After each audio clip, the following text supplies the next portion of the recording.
Prime Minister, is this the document or is this the plan you were referring to? I have not, I have heard about this. I haven't ever actually seen it. So, sir, what I'd like to do, so you've not read this? No, I have not. Okay, so I certainly had not read it on the 13th. Okay, and so I'd like to just, Mr. Registrar, I'd just like to walk the Prime Minister through the pages, not so he could read it because we don't have time, but just to point out that this is a heavily redacted document.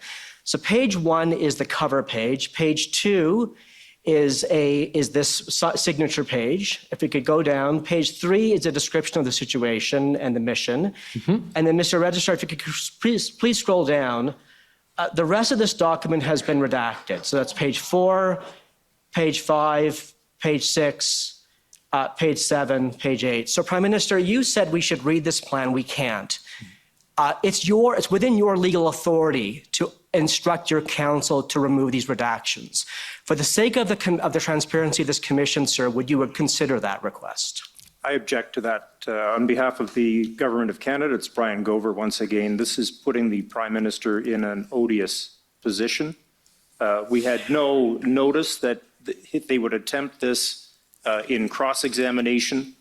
These things require careful consideration, do not lend themselves to decisions in the moment, and we maintain our objection. Commissioner, sorry, sir. This was in our document list that we circulated within time to counsel for the Attorney General. They had noticed that we would be putting this document.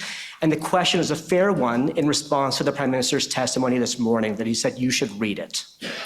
I think it is fair in a sense, but I think what's being raised is it's a little more complicated than the federal government or the Prime Minister releasing these. This is a police operational plan of the OPS involving officers from the OPS and from OPP involving strategy, et cetera, and I would be very surprised if the federal government would order its release without consulting with the various police services. And I think that's the unfairness that's being referred to, and quite frankly, I agree. Now, having said that, he made reference to the plan, and there is an issue about reading it for sure, but I think the context is important here. So, Commissioner, with that, with your ruling there, and I thank Mr. Gov't for his point, Prime Minister, can I put it to you this way? You said we should read the plan, but I think you would agree we can't. Indeed. As I said, I haven't read the plan, but we're in a situation where, as can be imagined, I have access to unredacted information, and what I know and my understanding of this plan was, and I'm happy to testify to that, that it was not a complete plan of engagement. And Prime Minister, and again, I think I would like to raise this again. I'm looking to Mr. Gov't in anticipation of his reaction. As you know, there's a legal opinion that over which solicitor-client privilege has been asserted. We asked Minister Lametti to release that opinion, and in a public statement this week, he said he couldn't because he lacked the authority to. That would be up to his client, and he then clarified that his client is the Governor and Council.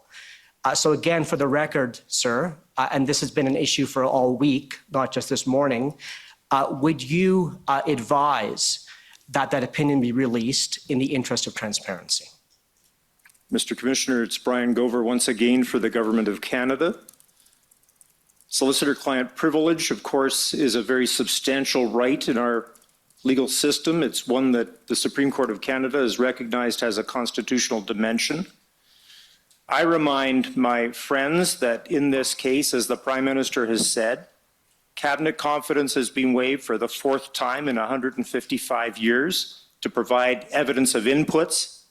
We know that the decision note that was referred to in testimony by the Clerk of the Privy Council referred to the advice of the public service that it was appropriate to invoke the Emergencies Act. In my submission, we need not go further with the inquiry and pierce the veil of solicitor-client privilege, setting what in my submission could be a dangerous precedent going forward. And this is certainly an issue that requires careful consideration and not one to require a Prime Minister to respond to in the spur of the moment. Thank you.